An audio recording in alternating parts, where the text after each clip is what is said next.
Ustaz, saya tahun depan mau menikah.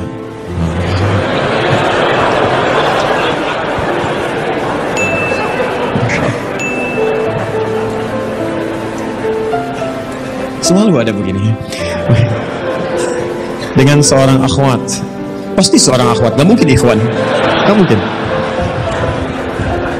Kalau seorang ikhwan ada yang salah dari diri antum ya. Baik, Quran surah ke-49 ayat 13. Ya ayyuhan nasu inna khalaqnakum min dzakarin wa untha. Hei manusia, kami ciptakan kalian pasangannya laki-laki dengan perempuan. Ya, laki-laki disebut dengan ikhwan, perempuan disebut dengan akhwat. Jadi kalau antum ikhwat pasti pasangannya akhwat ya. Allah menciptakan Adam dengan Hawa, bukan Adam dengan Adam ya, beda. Baik, orang tua sudah setuju, alhamdulillah. Qadar Allah beberapa hari lalu ia memberi kabar bahwa ia sudah menerima lamaran ikhwan lain. Masya Allah. Baik, nasib. Padahal anak sudah sabar menunggu dia selama 4 tahun. Masya Allah. Baik, luar biasa. Kita sudah capek-capek hampir 2 jam mendapatkan cahaya, antum jadi meredup lagi. Masya Allah. Saya sabar menunggu dia selama 4 tahun tanpa komunikasi. Ini masalahnya. Beri saya nasihat Ustaz agar saya bisa melupakan dia, agar anak bisa fokus kembali. Allahu Akbar.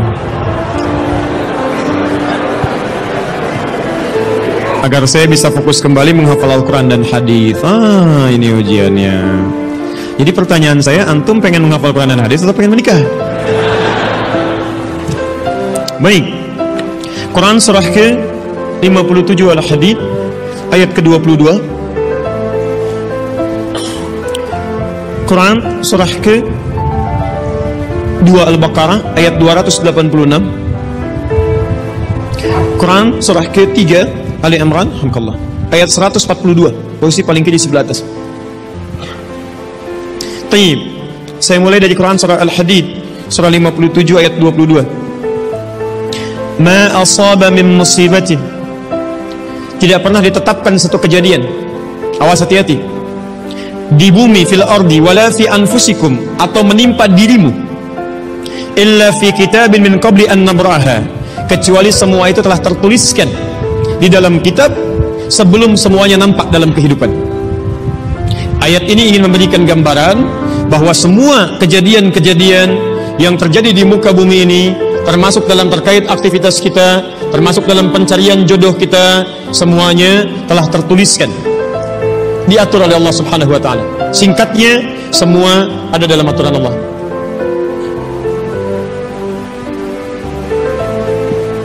Fokus. Lihat, Allah telah mengatur si fulan hidup sekian sekian sekian, meninggal sekian sekian sekian, rizkinya sekian, jodohnya akan mendapatkan sekian sekian sekian. Sebagian tidak bisa diikhtiarkan seperti ajal nggak ada ikhtiarnya. Di Anda tidak bisa ikhtiar untuk bisa menunda atau mempercepat ajal, langsung nggak bisa diintervensi. Sebagian ada yang harus diikhtiarkan, hukumnya sudah ada, cuman kita tidak tahu bagaimana dengan takdir yang telah Allah tetapkan. Maka untuk mendapatinya, maka ikhtiar kita untuk meraihnya. Maka ada sesuatu yang ditempuhnya dengan cara ikhtiar. Taib. Di antaranya ini jodoh. Masya Allah. Allah telah tetapkan jodoh kita, diatur oleh Allah. Ini yang terbaik untuk kehidupan kamu. Tapi Allah merahasiakan kepada kita siapa jodoh yang dimaksudkan. Maka kita berikhtiar, yang dengan ikhtiar itu ada pahala didapatkan. Saya ulang, ada pahala didapatkan, ada kenikmatan dalam mencarinya. Bayangkan kalau kemudian nikah aja tiba-tiba tanpa ada pencarian. Antum gak akan pernah merasakan bagaimana nikmatnya ta'aruf, bagaimana nikmatnya mengenal, bagaimana mencari, bagaimana pahala bersabar, bagaimana nikmatnya berdoa, bagaimana istikharah dalam menentukan jodoh kita. Itu semua menghasilkan pahala dalam kehidupan kita. Maka yang pertama, lihat ketentuan Allah yang pertama, apapun ikhtiar yang telah Anda tempuh, maka semua ikhtiar ini tetap tidak akan keluar dari aturan Allah Subhanahu wa taala. Jadi kalau antum tadi sudah menunggu selama 4 tahun tanpa komunikasi, Masya Allah, sudah siap melamar, tiba-tiba Masya Allah dibalap oleh orang lain. Tolong fokus. Maka bagaimana cara memahaminya? Perhatikan. Ikhtiar yang Allah tetapkan dalam aturan yang dibuat tadi, boleh jadi tidak harus selalu menyampaikan kita pada tujuan yang kita inginkan. Karena aturan Allah itu ketika ditetapkan akan bersanding dengan maslahat bagi kehidupan kita yang menjalaninya. Ingat ini ya, ingat. Aturan Allah ketika menetapkan, fulan rezeki kamu sekian, fulan fisik kamu begini, fulan jodoh kamu si fulan, si fulanah. Ketika Anda menempuhnya dengan ikhtiar, tidak harus kemudian Anda meraihnya sesuai dengan keinginan Anda.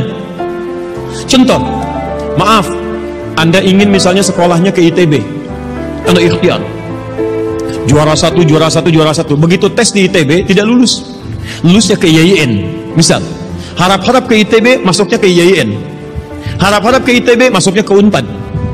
Ketika Allah kemudian menakdirkan Anda, misal keinginan Anda ke UNPAD, keinginan Anda ke ITB, tapi kemudian tiba-tiba beloknya ke UNPAD, bagaimana memahaminya? Perhatikan, kadang jalan kehidupan yang telah Allah tetapkan bukan harus menentukan hasil sesuai dengan yang Anda inginkan, tapi Allah menetapkan sesuai dengan apa yang Anda butuhkan.